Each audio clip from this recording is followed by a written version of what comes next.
We'll get going in a minute, guys. Started with the Quarantine Kitchen Happy Hour. Howdy, Roberta. Angelica.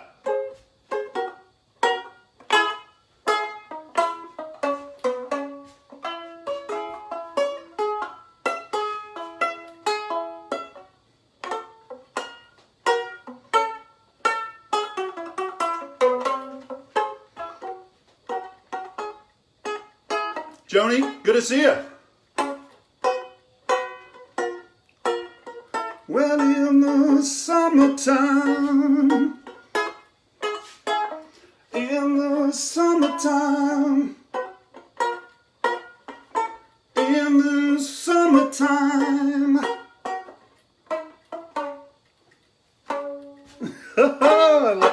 Missed the last note there. Good to see you folks. Thanks for showing up to Quarantine Kitchen Happy Hour. I got a good one for you today. It's Monday, as always, at 4 o'clock. We are here in my shitty little kitchen, knocking out some culinary technique, and I hope you guys are learning stuff as you follow along with this. Today, we are looking, well, it's just an egg fest today, okay? I got a hold of some eggs out there in the quarantine barter system, and I got quite a lot of them actually. And so I decided, hey, why not put together an egg salad here? I can use this as an opportunity to teach a little bit about eggs and composition and how to use eggs in a kitchen. Let's talk about that a little bit, right? Interesting and valuable survival skills, right? And also, while those eggs are cooking, I need a little something to do. I can bang out a mayonnaise and show you guys some emulsions. So it's kind of a 2-for-1 kind of a show here, right? We're going to put all those together. Of course, it sounds like an egg salad party, right? I've got all kinds of crispy vegetables and things to throw into it, and it's basically mayonnaise, eggs, crispy vegetables, and you got yourself an egg salad. And you guys are going to learn some basic culinary technique today, just like I lay down in all of my culinary instructor jobs out there that I had in the old world, okay, before the Quarantine Kitchen came along and swept things up. So let me show you some of the ingredients I've got here, okay? First off, I've got eggs, and I've got lots of them. Let me bring them on over here to show you. I've got them sitting in some water here, and we're going to talk about this. This is called coddling the eggs. I'm going to hard cook my eggs, and I don't want them ice cold when they come out of the refrigerator. I don't want to throw them in boiling water. They're going to crack like crazy, okay? And so we coddle them. I put them in a container. I put warm water out of the tap on them, and I just let them sit there and kind of come to room temperature, okay? They've been kind of sitting out, and they're actually going to be perfect for it, okay? They're gonna have a nice, they've come down in temperature, okay? Or gone up, I should say. Another thing I should do while I'm thinking about it, another ingredient is we're gonna be talking about mayonnaise, okay? And so I'm gonna grab an egg for my mayonnaise. One thing that we're gonna talk about, or one thing that I'm talking about right now, is when we're gonna make an emulsion, and we're gonna be using an egg to bring together the lemon juice, basically, and oil. And when we do this, forgot my train of thought. The egg, it works much better. These emulsions work much better when the egg is kind of more at room temperature than ice cold. If I'm trying to make a mayonnaise, bringing together, again, liquid and fat, it's really tough when that egg is super cold, okay? So I coddled this egg along with the others, and now I pulled it out so I don't forget later on and throw it into my pot with my hard-cooked eggs, okay? So I'm going to set that one aside, but that's the first ingredient, just the first ingredient. I've got eggs in both things that I'm playing around with today, okay? Few other things. Let's go over here. I've got about a cup of oil in this cup here, and I'm just using a salad oil that I had in my cupboard here, okay? You want a light oil that doesn't have too big of a flavor, like a big extra virgin olive oil. I might go a little EVO in this and a little bit at the end or something like that, but I don't want to do a whole mayonnaise with EVO. It's just way too heavy and the flavor is just huge, right? So I've just got a nice light salad oil that I'm going to use here, okay? Next ingredient is I'm going to use a tiny bit of mustard, okay? Mustard helps these emulsions too, and it also helps kind of tie the flavors together.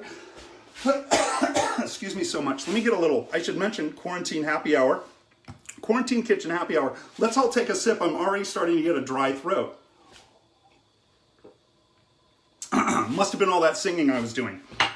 Anyway, a little bit of that Dijon mustard in there is going to help this emulsion come together, and it's also going to be a nice background flavor in there. I'm not going to use so much that I taste mustard. I'm just going to use enough to where it just kind of opens up my palate a little bit and lets me taste other flavors. Kind of like it brings out flavors like salt does, right? And so it's we're going to use a little of that in there. It works really great.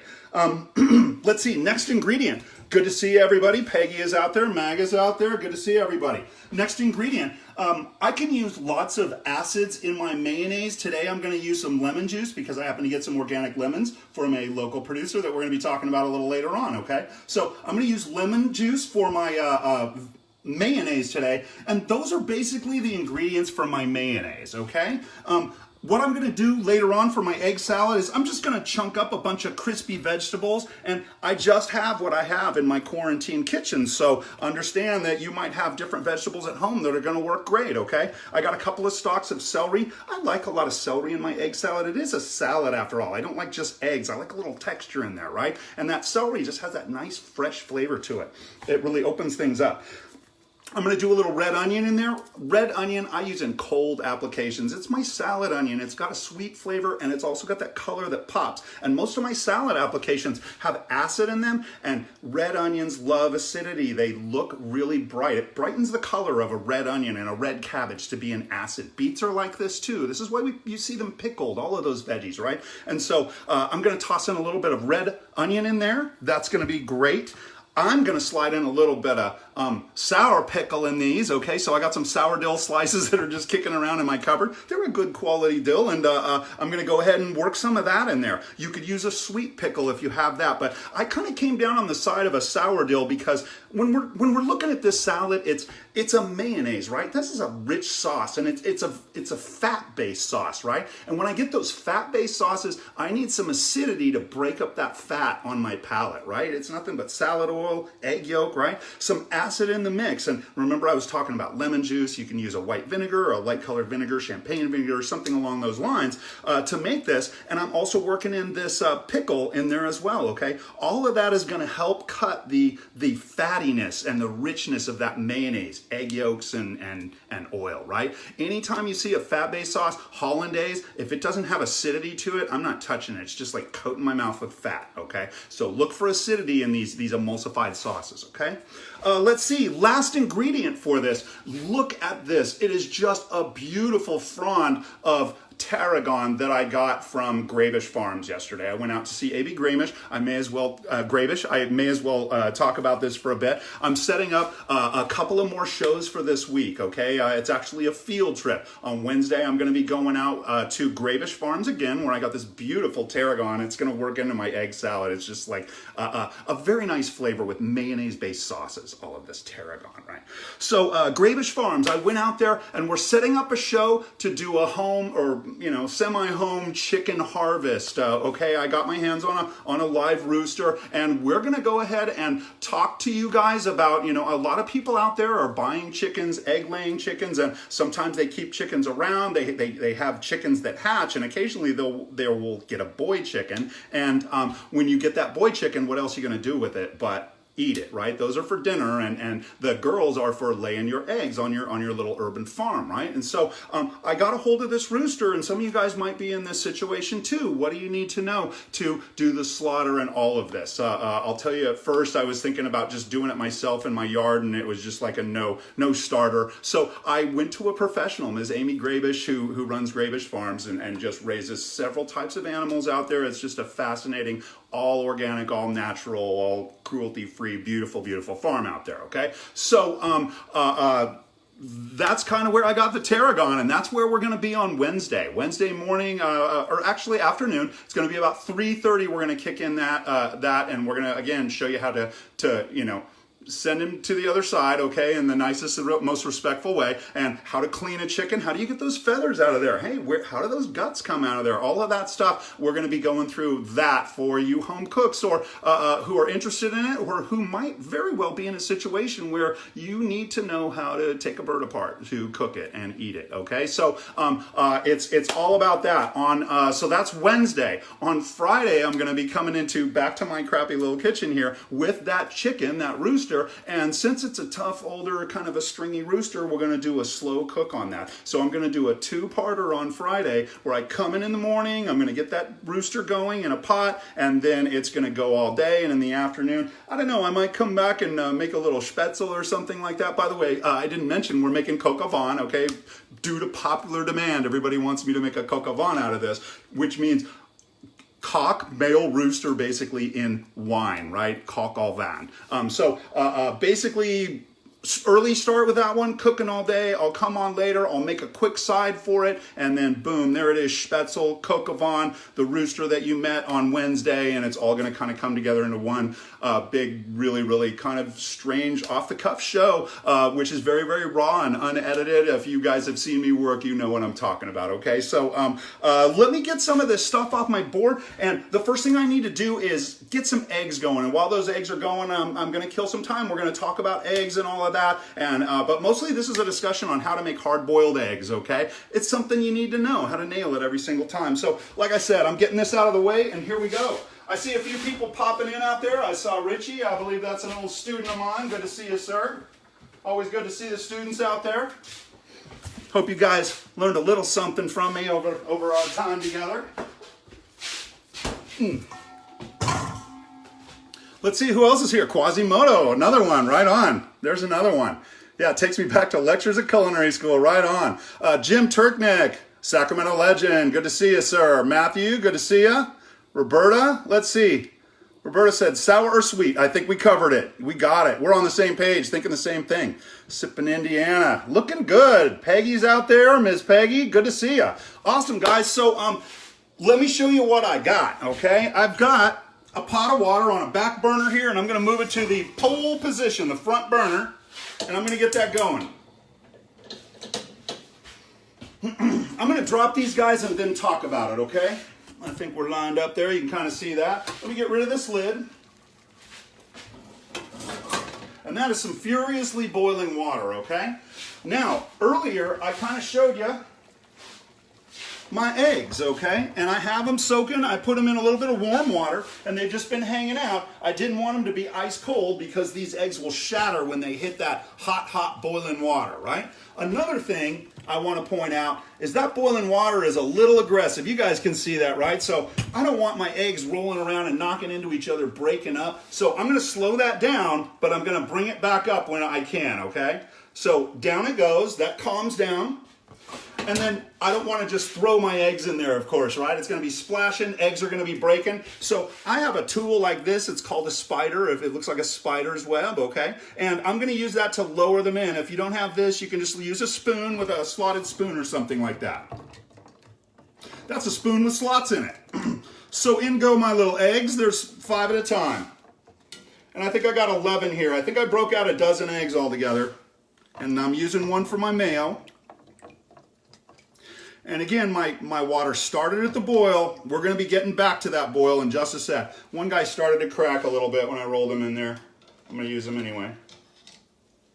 It's all pretty gentle right now, but that water is hot. And then goes my last 2 eggs.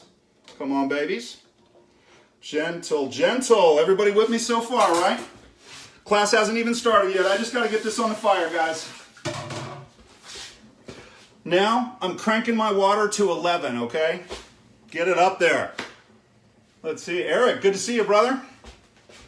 And I can even put my lid back on this thing. What I want to do is get this thing back up to a boil as quick as I can here, okay? And I don't set the timer very often, but this is one of the few times in the kitchen I actually set the timer. So I tend to recommend a 13-minute egg, okay? I usually get them done in 12, but for some reason when I tell my culinary students 12 minutes, there's always a little uncooked yellow in the center, okay? So let's take them 13. I'm going to go ahead and set my timer, and I'm trying to get them back to the boil.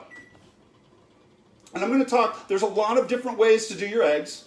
I want to kind of talk about why I do mine the way I do. Sorry, everybody. Stop. Clear.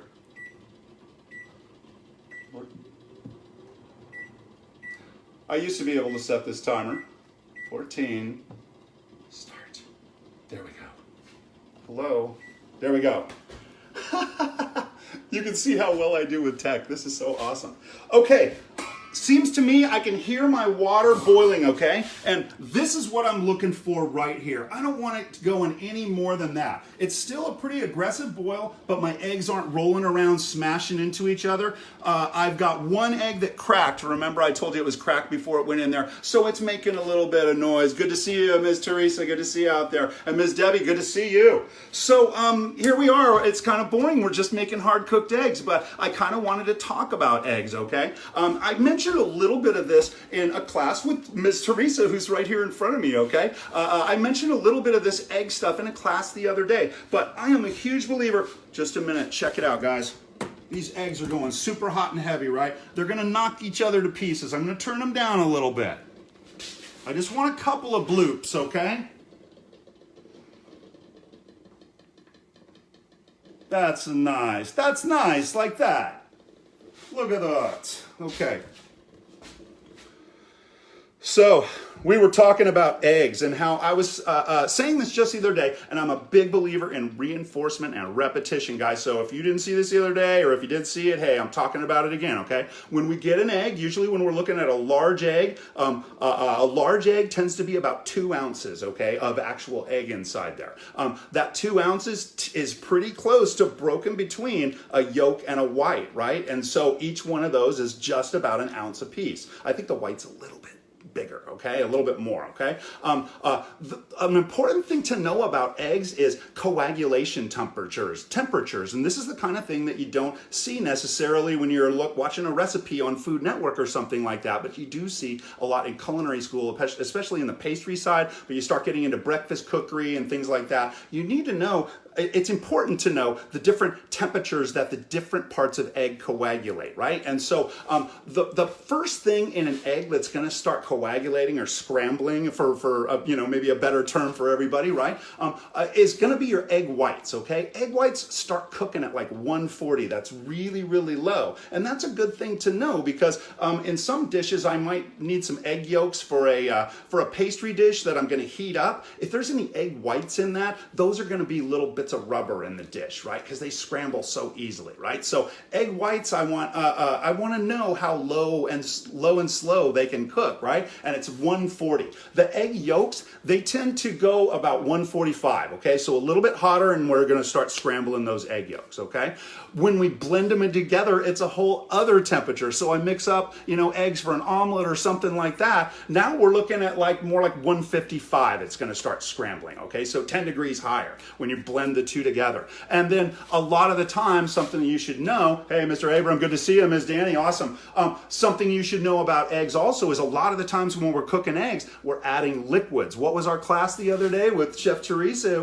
It was custards, right? And we talked about custards are basically a mix between egg and a liquid, and you cook them together, okay? And it kind of softens the egg and makes it nice and palatable and beautiful, right? And so custards, when we mix a liquid in our eggs, it depends on how much liquid and egg ratios. There's a lot of variables here, but usually about 170, 175 is the coagulation temperature. All of this stuff is important to know because if you're cooking in pastry or something like that, you don't want to go above these temperatures if you're not looking to scramble your eggs, right? I'm making a hollandaise. I don't want to go above that 155, my 145, because my yolks are in there and everything. I start diluting it with butter and it can't get above a certain temperature or the eggs scramble, right? And so it's very, very valuable to kind of know all these temperatures. My eggs are still cruising along. My little egg there that did crack, I'm never too worried about that. I just get rid of the funky bits and the rest of the egg inside is perfectly fine, especially for something like what we're doing, egg salad here, right? Because everything's just going to get cut up. So let's see. While we're doing this, let me talk about my hard-boiled egg method because there's a ton of methods out there, and I'm going to tell you why I like mine, okay? Now, I'll tell you what I don't like about some methods. And what I don't like are methods where we start at cold water and then bring it up slowly because I can't time that. Your stove might bring your cold water up slower than my stove does. So if you set your timer when your eggs are cold on the stove, it's never going to give you an accurate read. When I start the eggs at that 212, I have that boil, basically I turned it off so I can get them in there and everything, but